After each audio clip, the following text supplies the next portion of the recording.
Ben Fatih, soyadım Nargaz, sanayide çalışıyorum. Malum Ramazan ayı da geldi. Orucumuzu elhamdülillah tutuyoruz bu zorluklarda. Oruç tutmak farzdır. Biz de onu yerine getiriyoruz.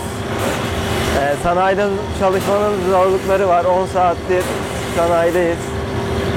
Yani bazen mesailerle oluyor ama orucumuzu yine tutuyoruz, yerine getiriyoruz. Adım Sinan, soyadım Akay. Çok zor şartlarda çalışmaktayız. Gördüğünüz gibi içerisi tozlu, sıcak. Hani dışarısı biraz soğuk olsa da içeride makinenin sıcaklıkları falan gerçekten çok aşırı, motorun sıcaklıkları. Ramazan ayı bizi zaten hani bir Müslüman olarak işimiz ne kadar ağır olursa olsun, ne kadar hava sıcak olursa olsun farz kılmış zaten bunu bize. O yüzden iş gereği çok çalışıyoruz, çok ağır şartlar altından çalışıyoruz falan diye hiç bence bahane üretmeyelim kendimize. Yılda bir ay, hani 12 ayda sadece bir ayını orucumuzu tutuyoruz. İnşallah tuttuğumuz oruçlar kabul olur.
Adım Hasan, soyadım Muğut. Çelik kondisyon, kaynak işinde çalışıyorum. İşimiz bayağı zor. Havalar sıcak olduğu için de işimiz yani gerçekten çok zor. Ramazan ayı da geldi zaten. Bereket ayı, rahmet ayı. Ama orucumuzu tutmaya gayret gösteriyoruz. Zor olsa da burada yani dilimiz damağımız kurursa da tutmaya gayret ediyoruz. Çünkü Allah'ın bir emridir yani oruç. Yaptığımız iş çok zor bizim. Yani şimdi burada kilolarca, tonlarca demir kaldırıp indiriyoruz. Yani ama Allah-u Teala bir yıl içinde bize sadece bir ay farz yaptı orucu, Ramazan'ı. Ama yani bu bize engel değil. Mesela biz burada oruç tuttuğumuz zaman, akşam eve gittiğimiz zaman, iftarımızı açtığımız zaman yorgunluğumuz gidiyor, azalıyor. Oruç tutmamış gibi hissediyoruz kendimizi.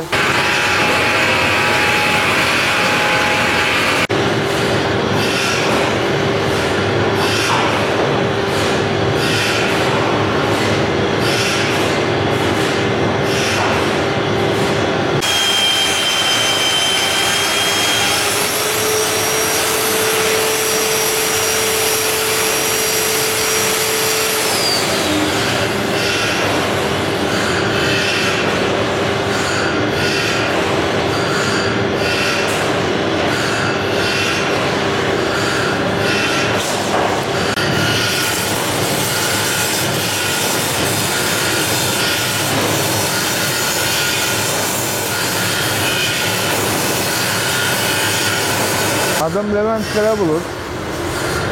Yaklaşık 8 yıldır gazaltı kaynakçısıyım. İşte her çalıştığımız seneler gibi de orucumuzu bu şekilde zor şartlar altında tutmaya çalışıyoruz. Biz ağır, havalar malum sıcaklar da başladı. Gene de orucumuzu bırakmıyoruz.